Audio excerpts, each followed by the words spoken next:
flowing as well to pay respect those motorists to see that procession. This procession, look at how long it extends. Everybody's paying respects. I would say down the 101 freeway down towards Lynn Road where it entered the freeway here. Law enforcement from all over the county. Some of these men and women likely served right next to Sergeant Helis here.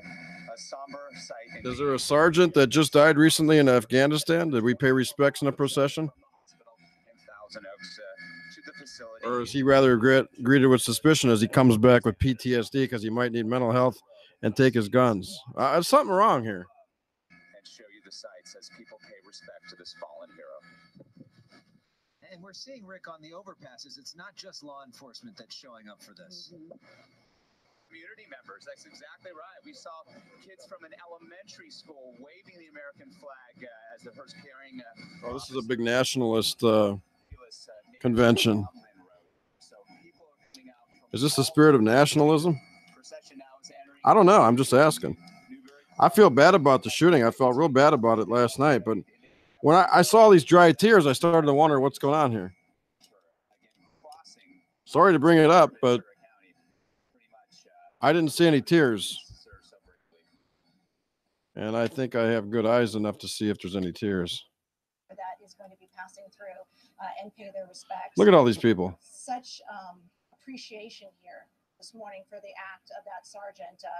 He did not need to be there, is what we were told repeatedly by some of his fellow officers, deputies, firefighters. He was about to retire, and he heard the call. He kind of knew there was something going on, and he rushed to help. But with his seniority, this just wasn't typically something that a sergeant would do, but he rushed on in to see what had happened and sacrificed his life. So many people here saying it could have been a much worse situation, as horrific as it was. So many lives. There were up to 200 people, we're being told by some witnesses, in that bar. And by him rushing in. Okay, now they said up to 200 people in the bar now. I heard more yesterday, but oh well. The massacre that was taking place inside. All the people who are standing there to watch as that procession continues on. Thousands of people, I would estimate, came together from all over Southern California. You could see just the massive line of cars and people just standing at the side of the road to catch a glimpse of this. These cars are going places. Because again, he really was a hero. He put himself. They just stopped the traffic. Knowing he was in danger, knowing that there was a chance he wouldn't come home, and unfortunately he didn't. And it just takes your breath away when you see the officers and the members of the fire department saluting, because they all risk their lives. Any call can lead to a life risk. So we don't risk our lives out here. If it's so dangerous out there every day for these guys, what about us? What about we the people that aren't protecting and serving one another? Are we not? Are we just like a bunch of docile dummies that need protection? We can't feel safe unless law enforcement's around or fire department. I mean, it's so dangerous. Them guys go out every day. I wake up every day in the same world.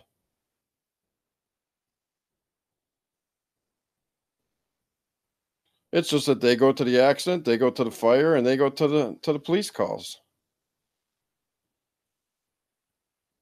We must live in a war zone if it's that dangerous out here.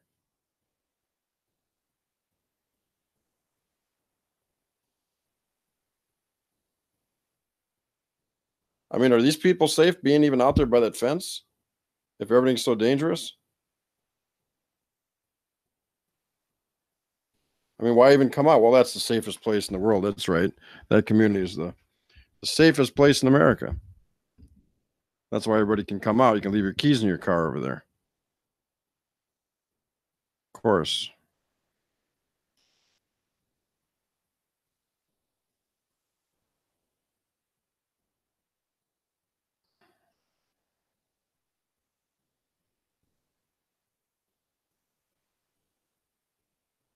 Yeah, max capacity to bar. What was it? I want to know too, because I heard that one kid say 500 or 600 were in there, and maybe he didn't know. He couldn't count. Or should we go count the damn parking spaces again? on the Google map. Because I really didn't count them all. Let's just count the damn things once and for all. All right, here's the aerial view of the place and the place next to it. I'm just going to count this parking lot over here. You got 4 slots here, 5. I'm going to estimate 6. Let's see, 5, 10, 15, 20. Let's call that 25 over here. So 25 along the edge. And then 26, 27, 28, 29, 30. 1, 2, 3, 4, 5, 6, 7, 8, 9, 40. There's probably more along the back. 50, 60, 70. Let's just call it 70. 71, 2, 3, 4, 5, 6, 7, 8, 9, 80. 1, 2, 3, 4, 5, 6, 7, 8, 9, 90. 1, 2, 3, 4, 5, 6, 7, 8, 9, 100. 1, 2, 3, 4, 5, 6, 7, 8, 9, 10. 2, 3, 4, 5, 6, 7, 8, 9, 20. 1, 2, 3, 4, 5, 6, 7, 8, 9, 30. 1, 2, 3, 4, 5, 6, 7, 8, 9, 40. 1, 2, 3, 4, 5, 6, 7, 8, 9, 50. 3, 4, 5, 6, 7, 8, 9, 60. So about 160. 1, 2, 3, 4, 5, 6, 7. Let's call it 100, just shy of 200 parking spots in this area along this building, along the road, this bigger parking lot. So under 200 slots.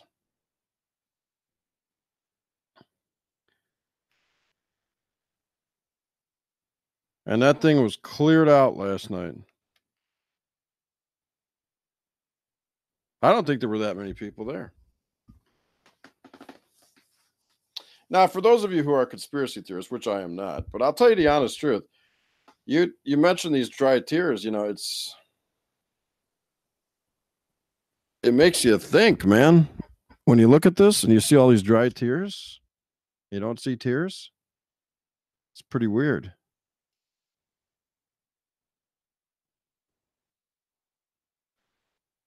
So here's the procession. And there's no regard for our military men who serve in combat, other than that they come back with PTSD and they're wackos, and you should just treat them as such. They live with their mom, and then they go out and shoot people. Is that what happens?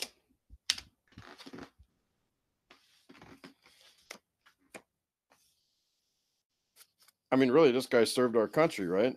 Didn't he? Didn't he fight for our liberty? That's what they tell us. But he lost his mind, came home and shot somebody one day. Shot a bunch of people. I don't think we're going to know the truth in the news. Tell you the truth.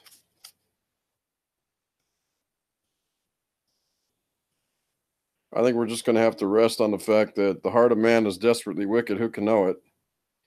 And all these people that are talking how wonderful they are that are in the procession right now, most men will proclaim their own goodness, but a faithful man who can find? I don't think you can find anybody faithful. Same thing with women. Who can find a virtuous woman? It's a good question. 2 good questions in the Holy Bible. A faithful man who can find, and who can find a virtuous woman? Oh, you didn't know those questions were in there, did you? Let me show you.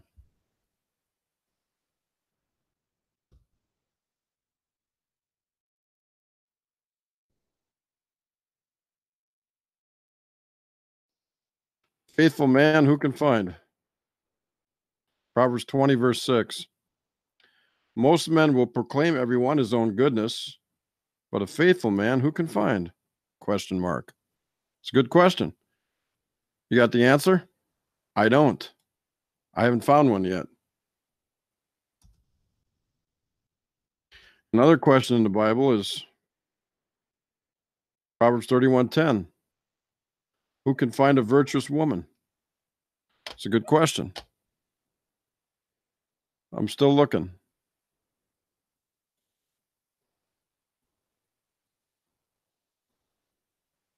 Well, actually, I can find a faithful man.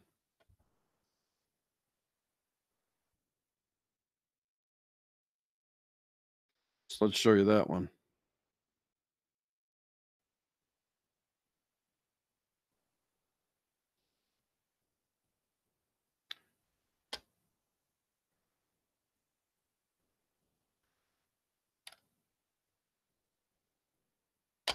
Let us hold fast the profession of our faith without wavering, for he is faithful that promised.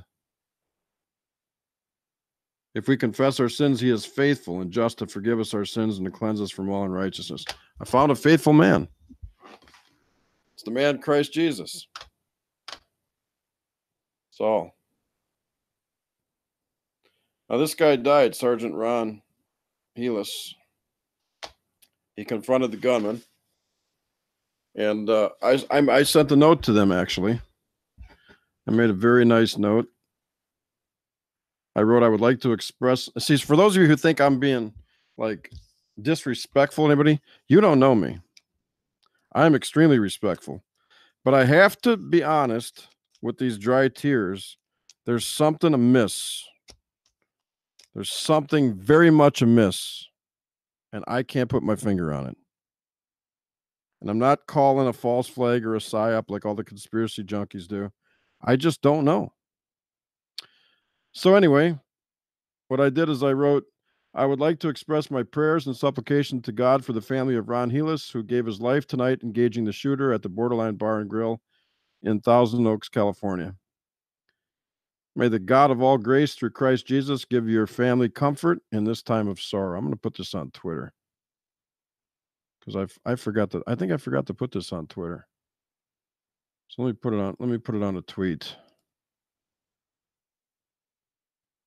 Who gave his life last night engaging the shooter. Oh, what happened here?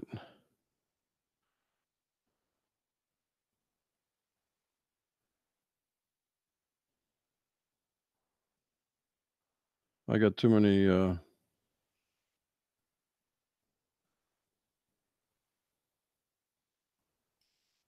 I'll just take the out.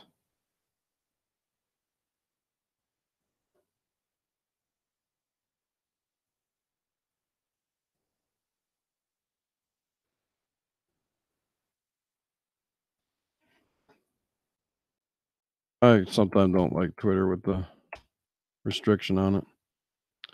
So Ron,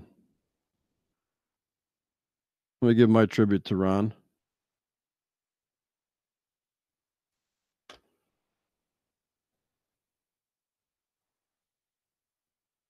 For those of you who think I don't care, there's my tribute right there.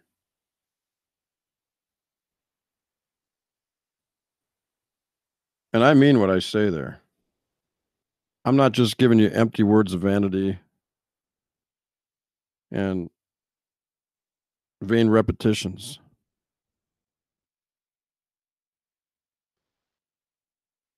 I don't know what the family was all about. I know there's a lot of Calvary Chapel people over there. Calvary Chapel. Maybe that's a good name for them. Chapel. They kind of run around like jumping around. They're not too much in the Bible anymore. They're just in the kind of a Unitarian universal mindset. That guy that was at the medical center was a Calvary Chapel pastor. He never mentioned God or Christ once, to my knowledge, while he was standing next to crybaby, dry tear woman all night there. But anyway, here's my true heartfelt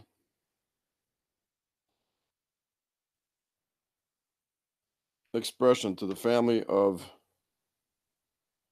Ron Helis. Let's hope we're not being lied to, ladies and gentlemen. But I know who knows the truth behind the news.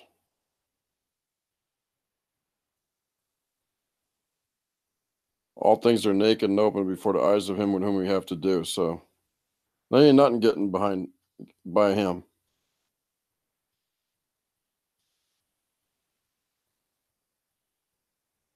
Ain't nothing getting behind him. or by him. You can try all you want to.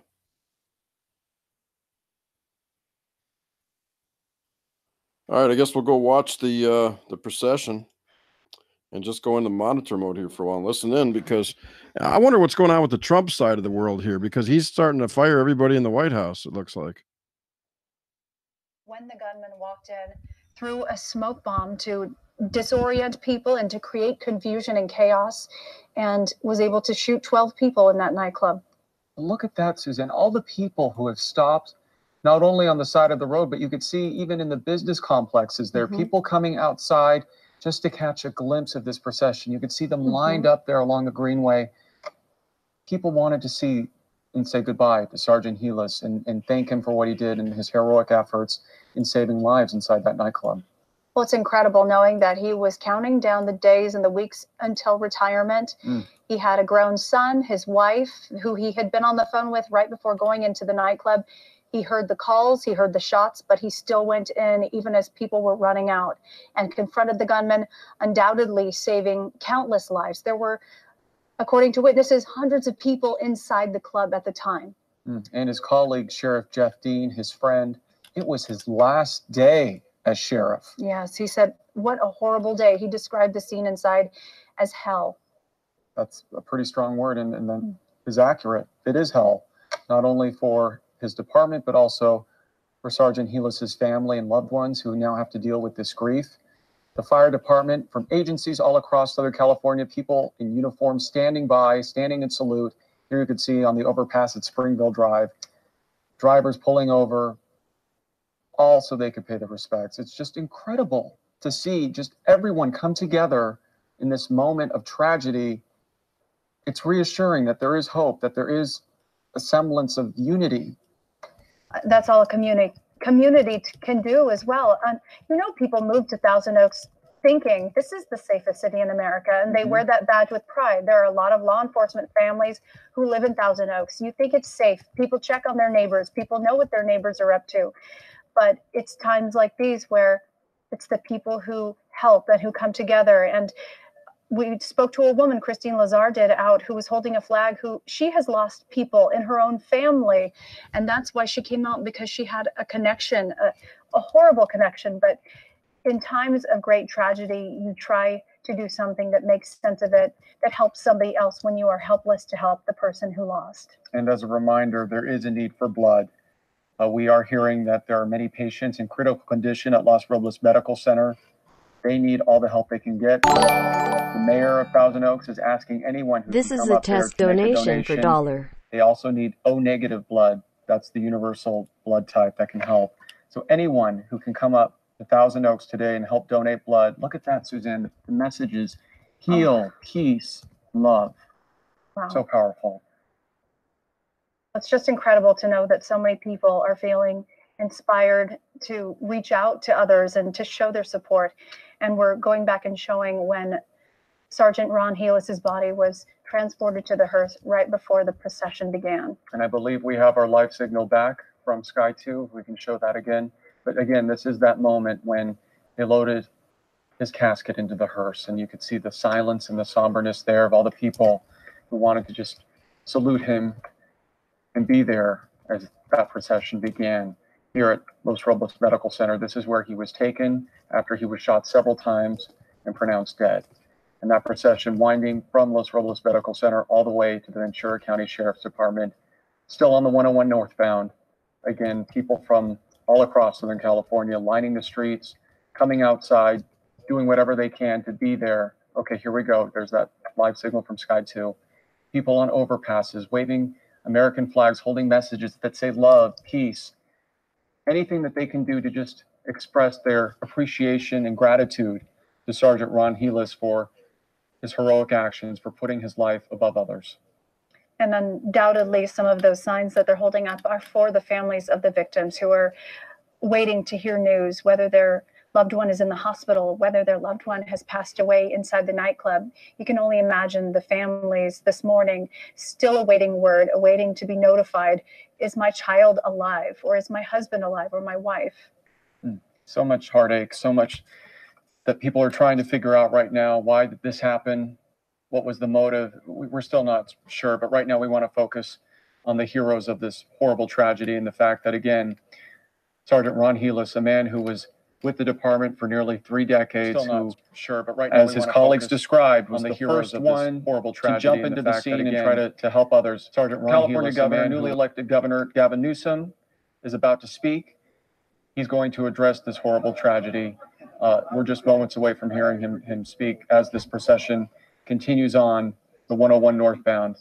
I believe we're about to listen to him speak. If we can listen in. But it's self-evident that things were appropriately rescheduled, considering what happened late last night. And as all of you know, I've been for years and years concerned about gun violence, not just in San Francisco as a former county supervisor, as a former mayor, but as lieutenant governor. I was proud that the voters of California supported some very sweeping gun safety measures 2 years ago. Many of those provisions are held up in court as we speak.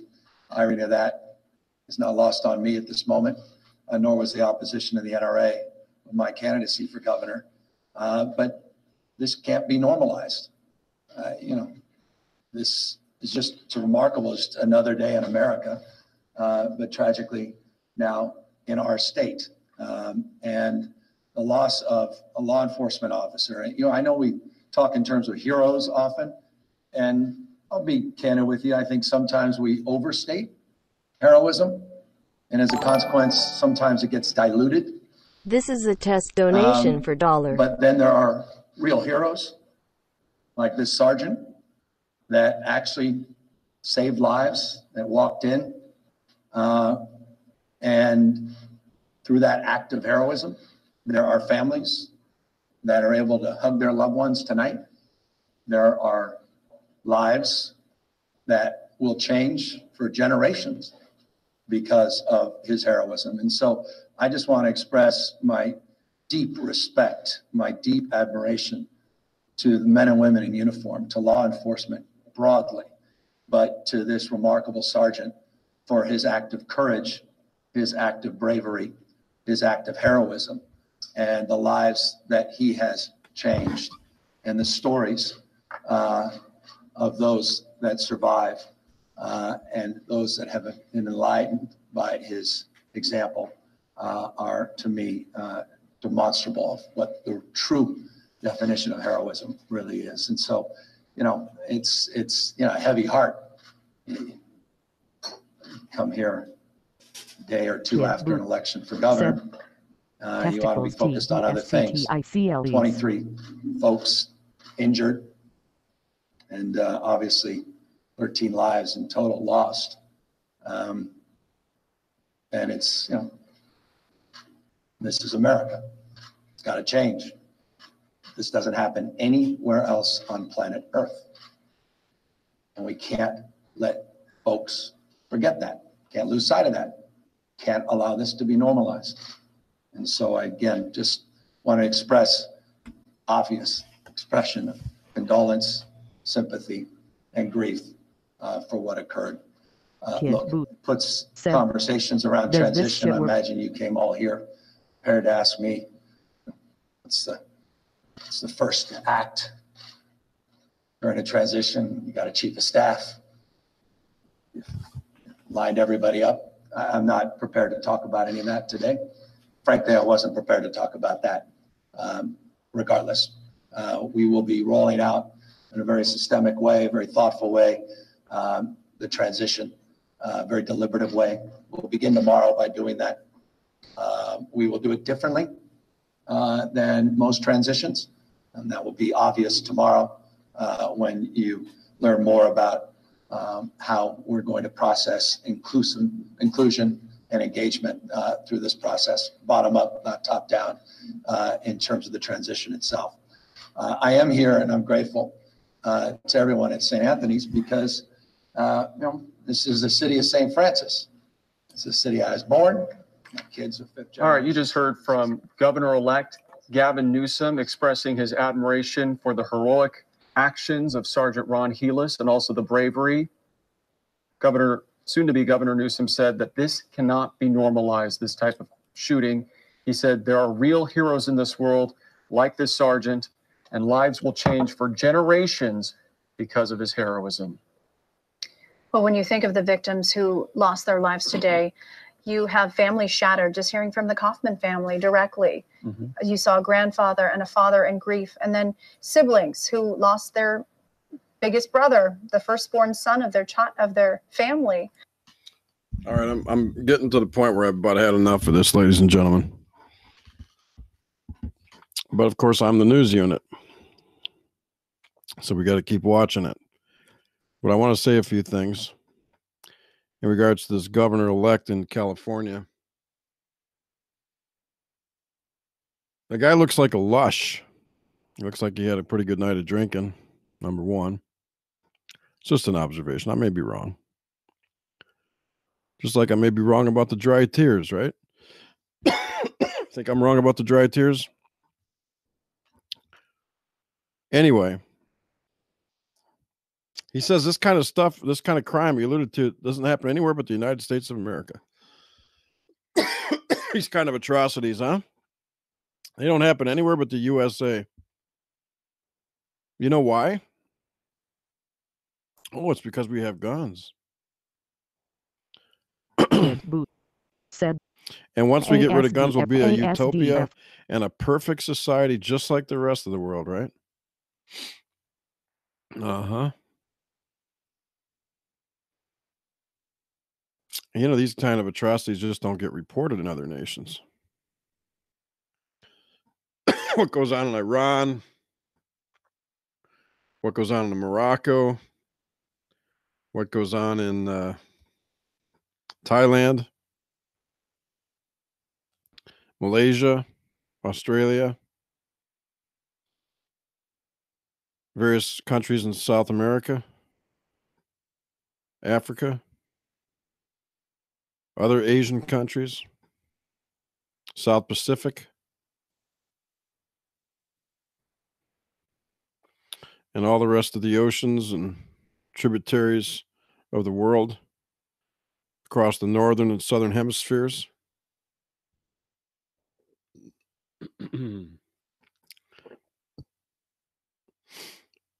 What do you think, ladies and gentlemen?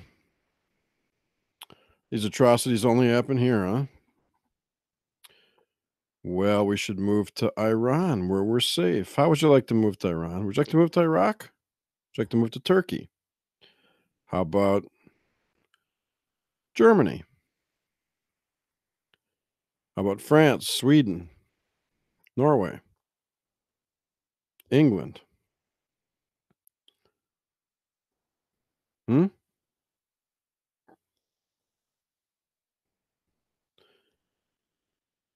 And change has to take place, huh?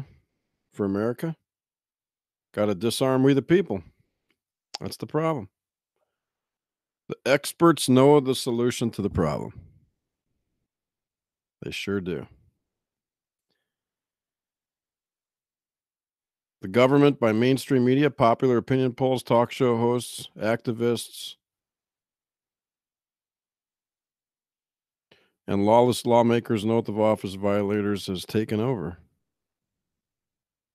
Do I sound like a conspiracy theorist? I suppose I'm going to be investigated. I'm on the list. A guy like me that believes on the Lord Jesus Christ and believes the Holy Bible authorized King James Version as the Word of God and owns guns and upholds the Constitution and is outspoken with an opinion, man, great candidate for a right-wing, radical separatist, fundamental Christian, potential domestic terrorist.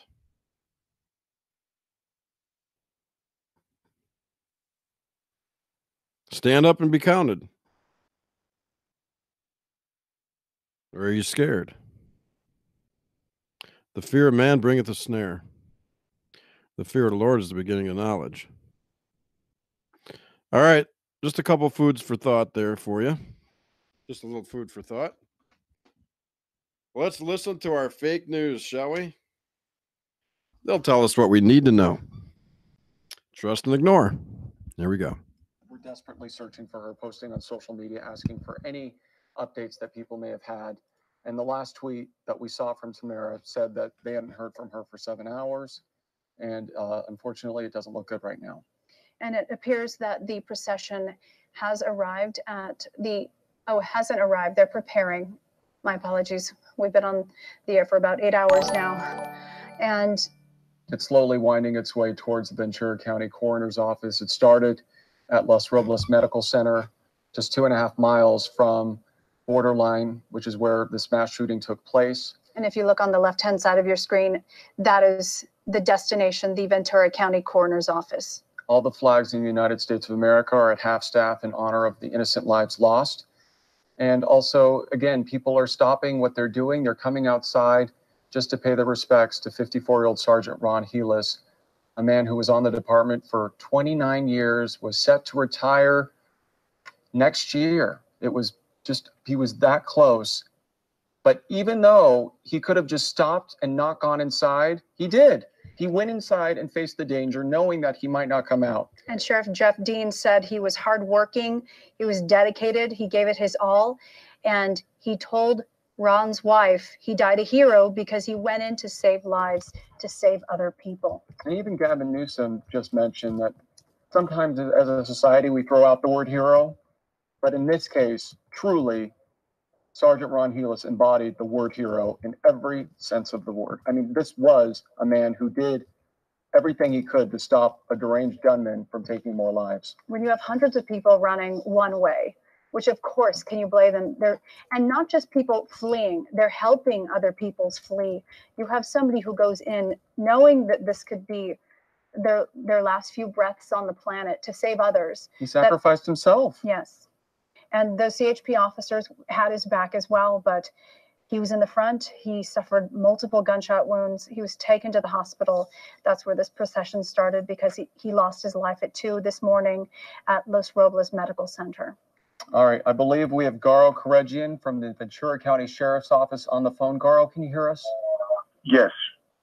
First off, sir, we can't even begin to describe the pain that you and your department are feeling right now. But if you could you explain to us a little bit about what you're going through? This is a very difficult time for us as an agency. Losing Ron is a friend. He was a 29-year veteran. He was a trainer. He was a leader. He was a cop's cop, and it's something that leaves a hole in our heart. Obviously, his family is left in a state that words can't describe, and we are absolutely in mourning right now. Even in our state, we remember the 11 other innocent victims that tragically were killed in that senseless act of violence last night, and we mourn with our residents, and they mourn with us. And Captain Karegian, can you tell us? We're remembering his heroic moments, but can you give us more of a picture of what he was like, especially since he was so close to leaving this job and enjoying some downtime? He was a great guy. He actively trained. He trained both physically and mentally. He was a lifetime learner, getting advanced degrees.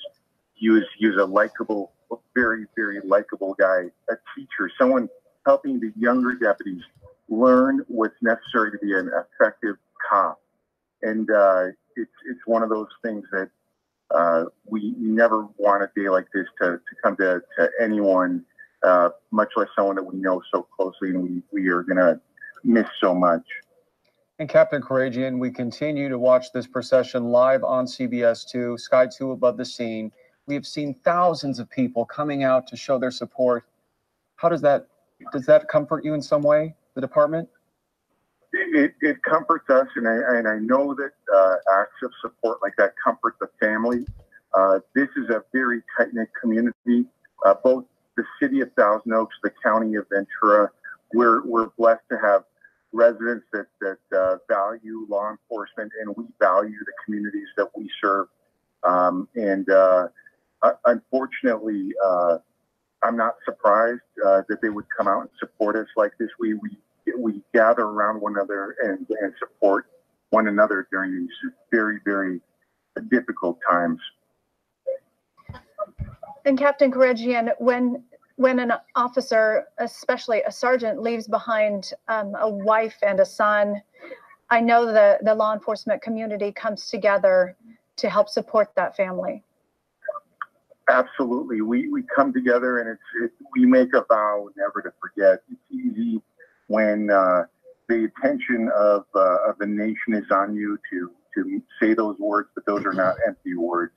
We as an organization, we as a family, a law enforcement family, vow never to forget those that have made the ultimate sacrifice. And in this case, Ron died a hero. He absolutely rushed in at a time when untrained people perhaps would go the other way. And he went in to save people. And while I was outside talking to the press, one of the survivors came up to me and actually thanked me for Sergeant Velas's response. And he said, no doubt, he diverted the suspect's attention, saved a number of victims from being shot or seriously wounded. What an incredible legacy he had already built when you tell us about how he trained younger officers. And normally a sergeant wouldn't even go into a scene like this, but it sounds like because he was a pro, an expert, he couldn't resist. He couldn't resist the call of duty.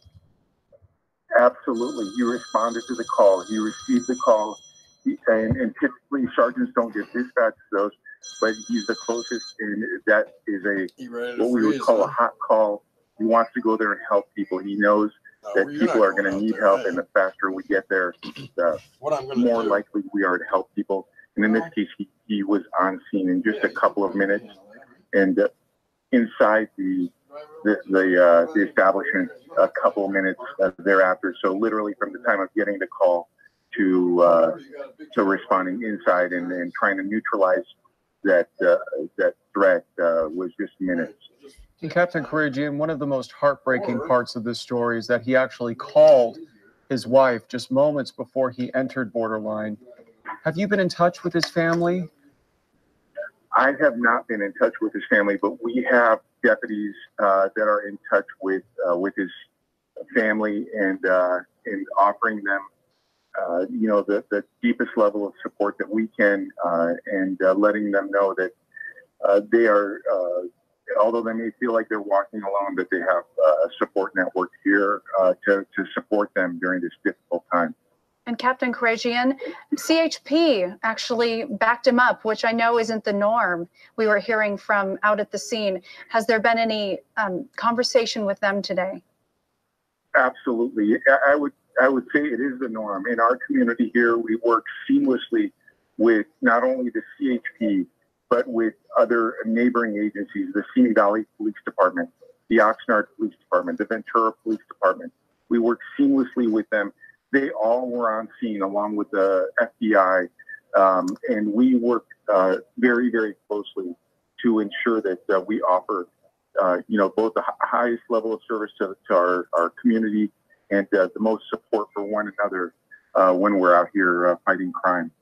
And Captain Karagian, a lot of our viewers are asking what they can do to help, not only donate blood. I know there's a need for blood to help the victims. Is there anything else they can do to help the department through this difficult time? At this point, what I would say is keep us in your thoughts and prayers. Keep Ron's family in your thoughts and prayers. We're going to make announcements for when the funeral services will be, and oftentimes those are public things. And just the support that people give our sheriff's family and Ron's family mean more than words can express. Certainly. And if you could put this in perspective for us, Captain Karagian, I know that obviously mass shootings are very rare, but to have something like this where there is a procession for a fallen officer for the Ventura County Sheriff's Office, I can't even remember the last time that happened. I do remember the last time it happened, and it wasn't a pleasant thing, but nonetheless, we never want to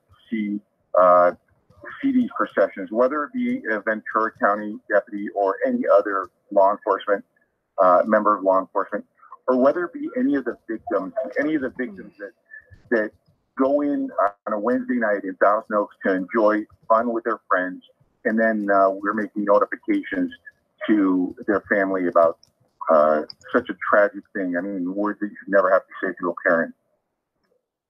What a tough morning, and there's still 10 families that we know haven't been publicly identified, Captain. So I can only imagine your department has been up through the night, and your job is just beginning. Captain Krugian, thank you so much for speaking with us. Again, we wish you and the rest of your department deep healing through this difficult time. As we continue to watch this procession live here on CBS 2, you can see that the hearse has arrived at the Ventura County Coroner's Office. It is now pulling in, where all of the officers are standing by and salute. People have lined the streets all the way up this procession. This procession has lasted for almost a half hour, we should say, but it's been incredible to see the sheer amount of people who have come out, lined the roads, lined the freeways, come out of businesses, come out of homes, just to salute, to wave American flags, pay their respects, and just to be there to show support for Sergeant Hellis and his family. Yes, we've seen hundreds of members of law enforcement, the fire department, and then on top of that, hundreds of people just from the community holding up handmade signs, holding American flags in the air, and just wanting to show their support at this devastating time that's just unimaginable for this community. Dozens of officers there, sheriff's deputies from agencies all across Southern California, police officers, CHP officers as well, firefighters we saw, basically all men and women in uniform, law enforcement, and also our first responders lining the streets, paying their respects to this man, one of their brethren who paid the ultimate price to try to protect others. And you can see that hearse now moving slowly into the coroner's office, where they will obviously take out his casket. But just a very difficult, emotional, and poignant day for all of Southern California. Yes, and during our 11 a.m. newscast, we are going to replay the procession in case you're just joining us. It's just remarkable and moving and gut-wrenching because so many people came out, fire engines, police vehicles, CHP, cruisers, and just members of the community. So we're going to be playing that in the left-hand corner of your screen while we bring you our newscast. And we have live team coverage. It has been certainly a difficult day. We've been on the air since this attack happened around 11:20 p.m. And we continue to follow this as this procession now ends here at the Ventura County Coroner's Office. We've been following this for the past half hour, all to honor Sergeant Ron Hellis. All right, we will be continuing our coverage right here on CBS 2 News. And also, we are simulcasting on our sister station, KCAL 9 News. So we would like to welcome the viewers who are now just joining us on KCAL 9 as well. My firstborn son. Here we go again. Only him and I know how much I love, how much I miss you. Oh, God, this is so hard. Oh, son, I love you so much. Oh, Heavenly Father, just please. Gut-wrenching pain for that father who lost his son in the shooting massacre at the Borderline Bar in Thousand Oaks. That's where 12 people were killed, including a Ventura County Sheriff Sergeant who is being hailed a hero. Thanks for being with us, everybody. I'm Peter Down. Oh, my son, my son, my son, Absalom, my son. Remember that story? That true story? You know, when you say story, it doesn't mean it's fake. There's fiction. There's stories that are fiction, but there's stories that are true. And story is also considered history. Look at a picture of this guy. He doesn't even look like he looks in those other pictures. This shooter. They're flashing on the screen here. Of course, his hair is longer, you know, and different. He got a little older, maybe. Well, no, he didn't get much older. It's been 7 years since he served in Afghanistan. So,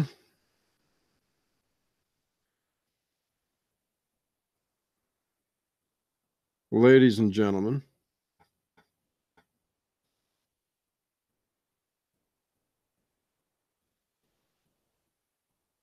who are these people?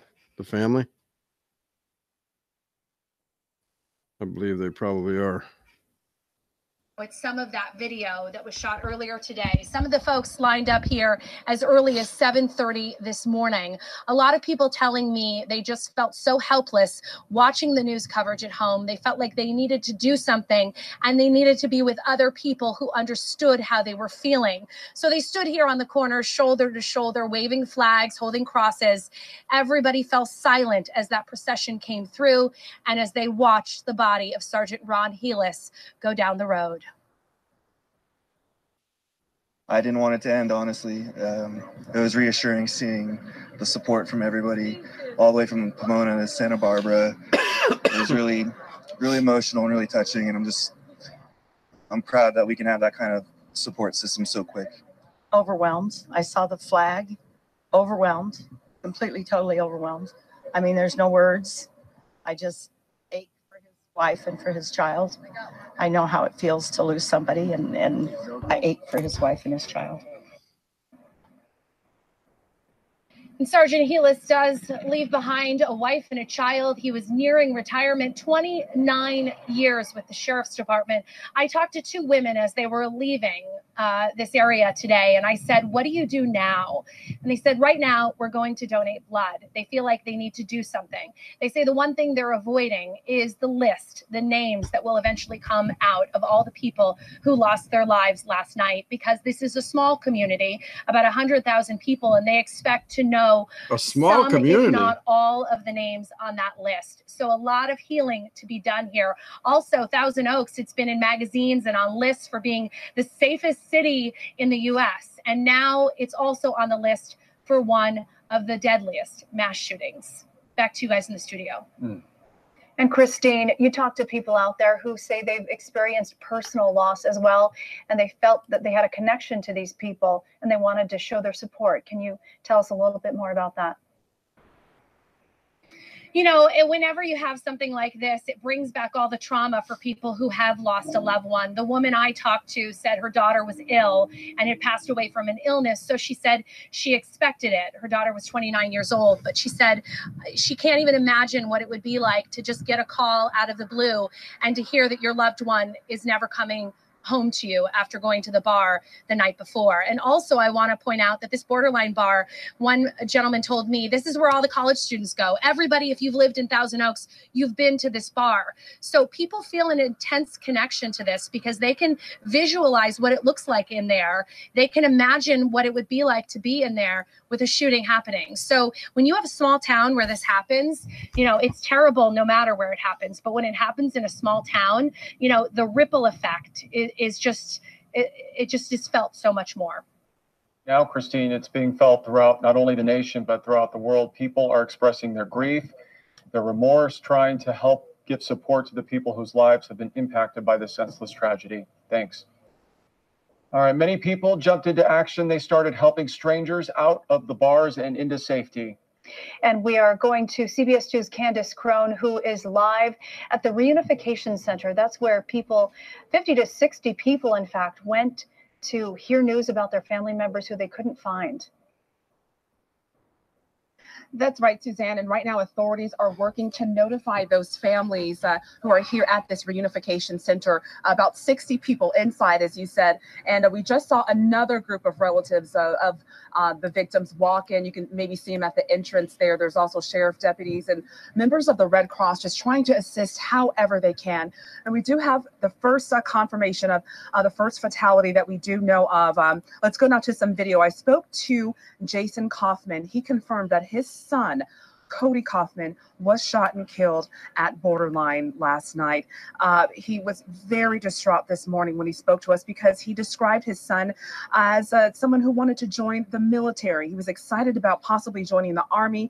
He was described as outgoing, loved everyone. He especially enjoyed baseball and fishing. And the saddest part where Jason really broke down is the fact that Cody had a baby sister on the way that he will never get to meet. Just heart-wrenching moments as Jason just talked about losing his son, his oldest son.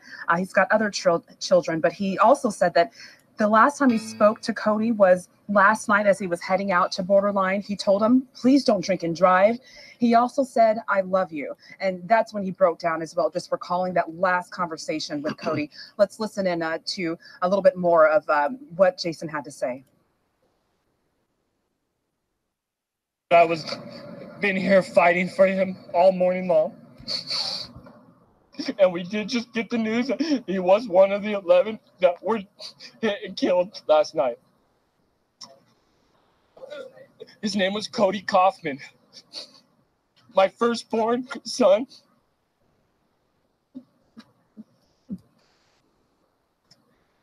Only him and I know how much I love, how much I miss him. Oh, God, this is so hard. Oh, son, I love you so much. Oh, Heavenly Father, just please. Oh, Cody was the big brother that my kids need. I have a daughter coming on the 29th of this month that he was so excited to have his first sister. And not, now she'll never, oh, Cody, I love you, son. And I just want to thank everybody that let me get out this morning just to put his face on the news. That this is going to be an absolute heart-wrenching time for me and my family. Life is fragile. I pray every morning, excuse me, as they drive to work. Because I know we had a plane crash on the 101. They drive that to work every day. And people need to understand it. It's fragile. It's precious. You know, life is sacred. And we should cherish it. I can't comprehend. There's really, we want to look for reasons. There is no reason why evil things happen. And their hearts really do go out to the Kaufman family. That was Cody's father and his grandfather. Cody has 3 other siblings. And Jason said the daunting task now is trying to break that news to his siblings, which are... How do these irrational people figure that they're going to eradicate hate and put an end to all this stuff? Fallen man, sinful man is going to fix everything. Really? Really? What kind of deception is this? It's complete falsehood.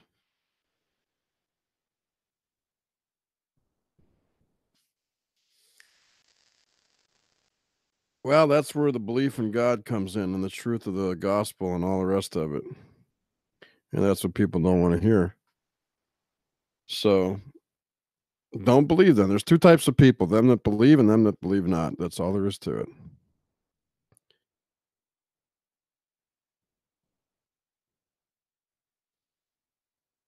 You know, this corruption here is not going to put on its own incorruption. It's not going to do it.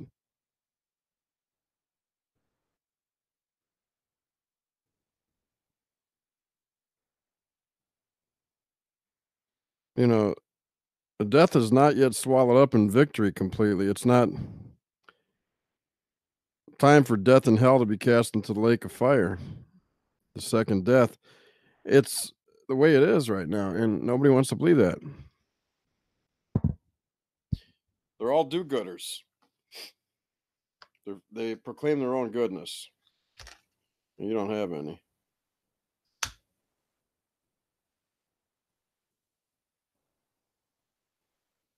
But a faithful man, who can find?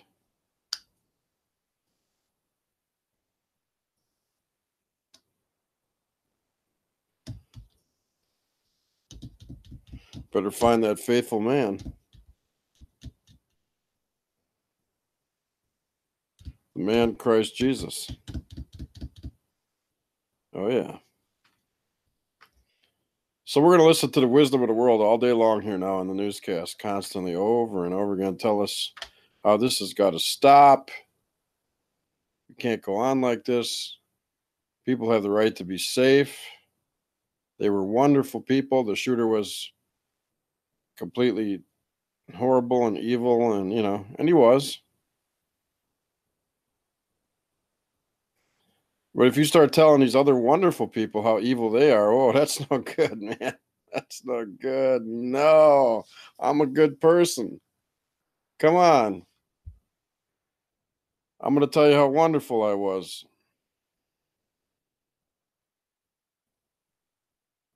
I'll bet his wife would tell you how wonderful he was, too. He wasn't always so wonderful. But that's another story for another day, right? While we all get brainwashed together. Let's all get brainwashed together, shall we?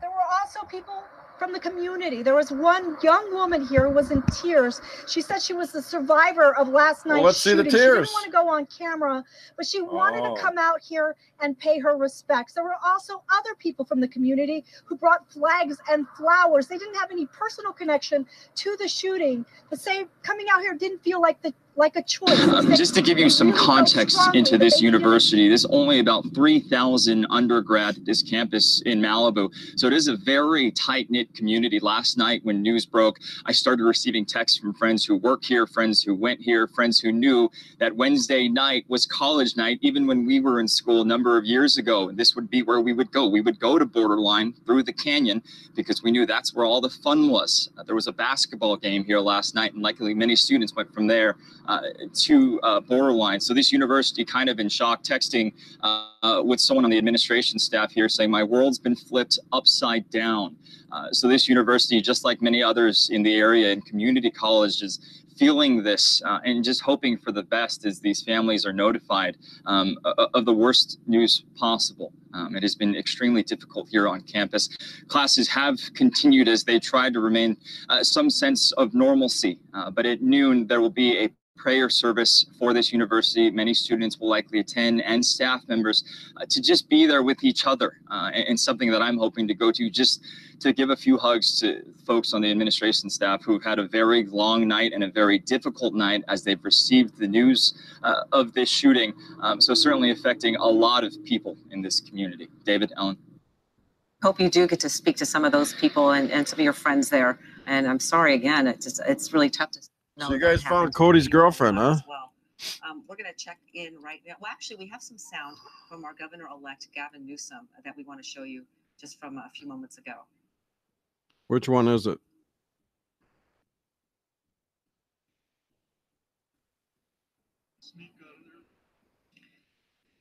Is it this one? That's gonna go well. All right, sorry, we're having some technical difficulties. Clearly, there's the governor, but we're trying to get this sound up here. And obviously, 13 lives in total lost. And it's, this is America. Come on, what happened here? This doesn't happen anywhere else on planet Earth. We can't let folks forget that. Can't lose sight of that. Can't allow this to be normalized. And so I, again, just want to express obvious expression of condolence, sympathy, and grief for what occurred. Okay, you have the governor-elect, Gavin Newsom, speaking, and he made a good point. We can't allow this to be normalized because, in a sense, it is becoming normalized. But, we talk about a mass shooting, and we say another mass shooting, not just, oh my gosh, there's been a mass shooting. It's another one. This is America, and this is what we have become, and we can't, it doesn't happen, in his words, it doesn't happen anywhere else like this on the planet Earth. There are more violent countries. I've done research on this. There are countries that deal with a lot more violence than we do, but we still deal with way too much violence for a world leader. And to give you some perspective, we read Gabby Gifford's tweet that on any given day in America, 90 people are killed with guns. Well, comparatively, Japan is considered the safest country in the world. Any given year, they average 10 deaths a year by guns, 10. And we had last year close to 16,000 people killed by guns in 2017. Very scary So statistics. there's a lot of work to be done in this category. It gets very political at that point, but it needs to be discussed. And we are a violent country, and there's no doubt about that. And we're going to go to Mark Cotorolis right now. He has been outside of Los Robles Medical Center, and some of the injured, we still don't know their injuries into the fund, what they sustained. Mark? This morning, and who's this Rebecca you guys are talking about out there? Did you find the link? Can you put the link in? You did have wrenches. You could put the link in here, you know. Put the whole link with the HTTP. You got a wrench, you can put a link.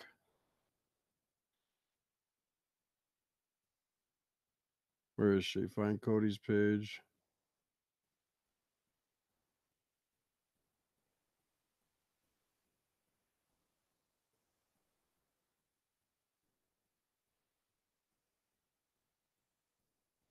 Cimarilla. Is that all you got to put down?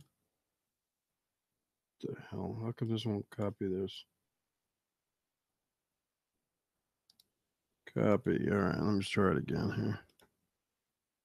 Let's try it again.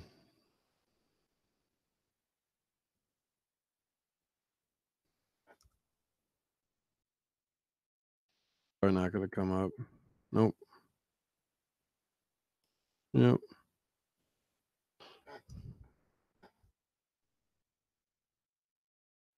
Maybe this is it.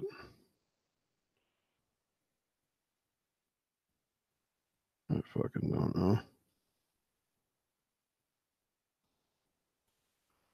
Where is this?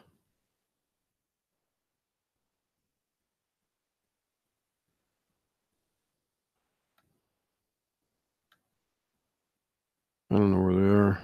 Places, family, relationships. No, I wouldn't be here. What the fuck, man?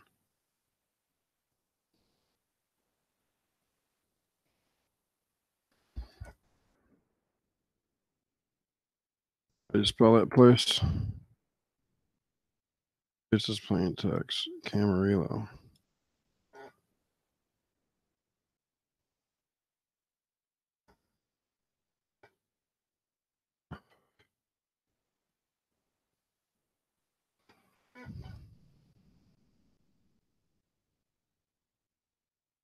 That's the one? Who the fuck knows?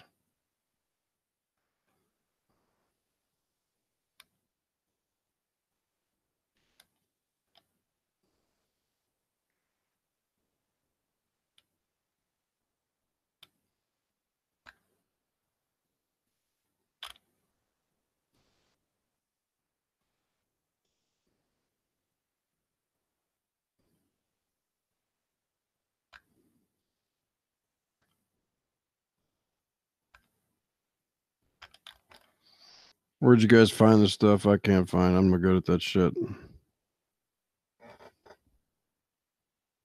Look, look, look. Where is it? Oh, okay.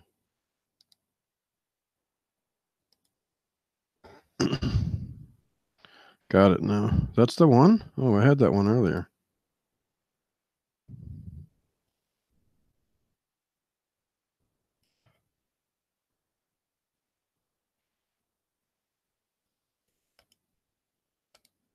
Paste and go.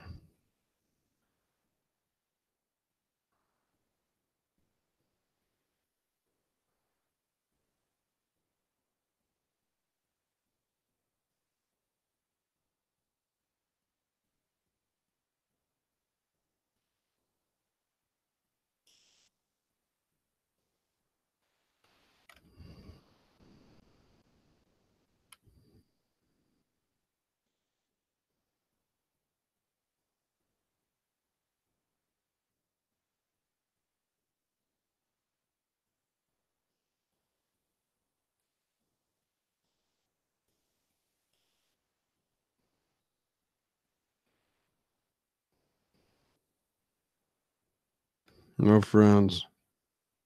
They're taking it out. They're shutting you down.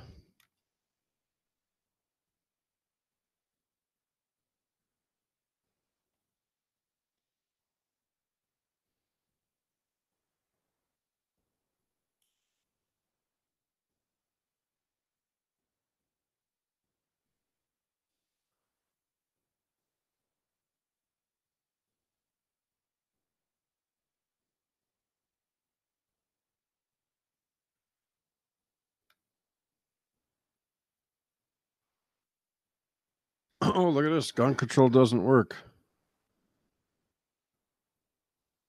These are all pro-gun people.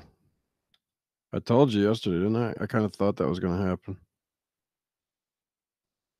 Rebecca Sexton shared a video.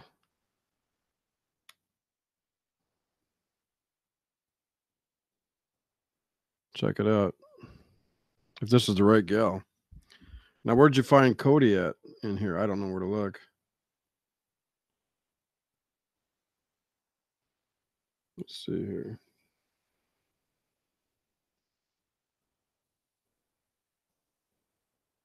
Oh, you found a different one?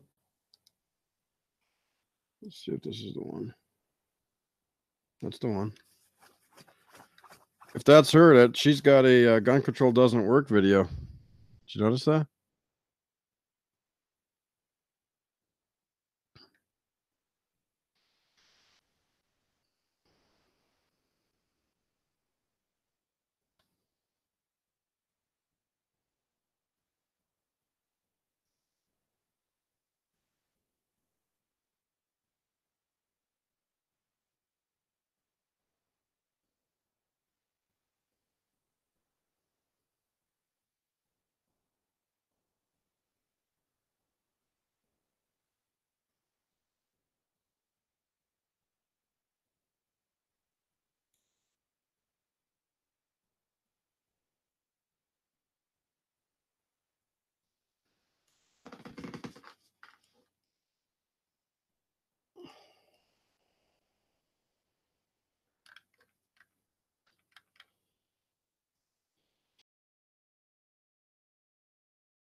Oh, man, I'm getting burnt out here a little bit. I'm going to put the news back on. Sorry, guys, for the dead air time. I was looking at that Rebecca, trying to find Cody. Let's listen to the Kooks. Look at this. Talk. All right, everybody. Good afternoon. Pilar Arias with Fox News Now, part of Fox10Phoenix.com here with you. I've been on set since noon. I would like to say hello what drove and him let to you all this? know that we That's why these people are inside the house right now trying to answer that question. Let's go back to you. Yeah, Randy, this was certainly a man who knew how to use a weapon, obviously because of his experience in the Marine Corps. One of the terms that people keep using, as I know you're aware, is PTSD, that this man may have suffered from that. What have you heard? Well, that's certainly what people in this neighborhood believe. Many of the people we spoke to said they had heard that he had mental issues. And because he's a combat veteran, the belief among many of the people here is that he suffers from PTSD. But it's important for us to note that the military has not said whether or not he's been treated for PTSD or diagnosed with it. And the military has been very forthcoming in talking about his military experience. So I don't think we're ready to say that that's a fact. But we certainly can tell you the people who live in this neighborhood believe that could be the case. And we also can tell you that the sheriff this morning said they will be looking into whether or not PTSD could possibly have had some bearing on this tragedy. And you called it tragedy, Randy. Just in April, they had done a mental health evaluation and cleared him. So you wonder if something happened between this 8-month period, or this was just something that was building. There are so many answers. And also, it's worth mentioning again, Randy, that this man, Ian Long, had some sort of a fight at a bar in Thousand Oaks, not the borderline, but obviously it's too early to know whether that could have been a factor in this attack. You know, Peter, that's why I mentioned that. You know, the Sheriff's Department said when they talked about the relationship he's had with law enforcement, they said he had a couple of minor traffic violations. And then they pointed out that in 2015, he was the victim of some kind of battery. Again, we don't know what exactly happened, but it usually means he got in a fight or was beaten up maybe. But the point is, here is a decorated combat Marine veteran who in 2015 goes into a bar and is beaten or is injured, and he's a victim in that. There's a possibility that that could have something to do with what happened. It just might be one of those little markers that is worth noting. And again, you know, when it comes to PTSD and other things, we will learn a lot more very quickly, I think, in this case. They certainly have his mother to speak to, who can share her observations. And it's also worth noting that because he took his own life, law enforcement here are not trying to build a criminal case against him. When they do have to build a criminal case, they will hold much of the information they gather in the investigation back, because they have to take it into court to try to get a conviction or to pursue the criminal justice system. That's not happening here. And the sheriff and law enforcement here are acutely aware that people who live in this community want answers as quickly as they can get them. And I think based on what we've seen here, the number of people inside and the scope of this investigation, there's a real good chance that we will get some answers relatively quickly, given the horrible events that happened today. And Randy, you've been out there for quite a while now and talked to neighbors. There was a certain, people were holding back in the beginning, then you got neighbors talking. What is the mood out there now? Now that the federal agents have been out there for several hours, it seems like they've been more open about the past experiences they've had and seen coming from inside that house. Well, yeah, we've been here long enough to have spoken not only to the people who live right next door and right behind, but also folks who live in the surrounding neighborhood. And, you know, you can see that this is a community that is not used to this kind of thing. Not that anyone necessarily is, but it's worth noting that a number of people who live here are law enforcement officers themselves. And so when things happen out of the ordinary in a neighborhood like this, it becomes very noticeable. So it was striking to me, and talking to a number of people here, how many of them pointed to that house and knew about issues there. And really the feeling was that this is a guy who's having mental health issues and concerns about his mother's well-being, concerns about loud voices and loud arguments and thundering noises from inside there from time to time, not constantly. And it's also worth noting that the guy who lives directly behind him, so as you saw, shares the backyard, or directly behind the backyard of the Long home, heard a gunshot not too long ago. So it really stands out in this neighborhood. And so, Suzanne, I guess that the answer is that the mood here, the feeling here is shock. I mean, they just can't believe. Even the guy who lives next door, who called 911 in April, said that he had no idea, not the slightest idea, that this man could be capable of something that is this horrendous. The only person we spoke to who thought that's a possibility is the guy who lives directly behind. Let's go back to you. All right, Randy Page, thanks for that. Good morning, everyone. I'm Sandra Mitchell, along with Chris Holmstrom. We continue our breaking news coverage right here on CBS 2 News. A shooting in Thousand Oaks, a mass shooting. We now know that 13 people are dead, including a veteran Ventura County Sheriff's deputy. We are going to send the Young and the Restless viewers to our sister station, KCAL 9. We will continue our breaking news coverage of mass shooting in Thousand Oaks right here on CBS 2. We're going to go to our reporter, Christine Fajardo, who has been covering this all morning. She is at the hospital where many of the victims were taken this morning. Christine. Yes, actually, we still have not gotten official word from hospital, so we don't know how many victims were brought here. We do know, however, that one of the victims was the sergeant, and unfortunately, he did not survive. And here, actually,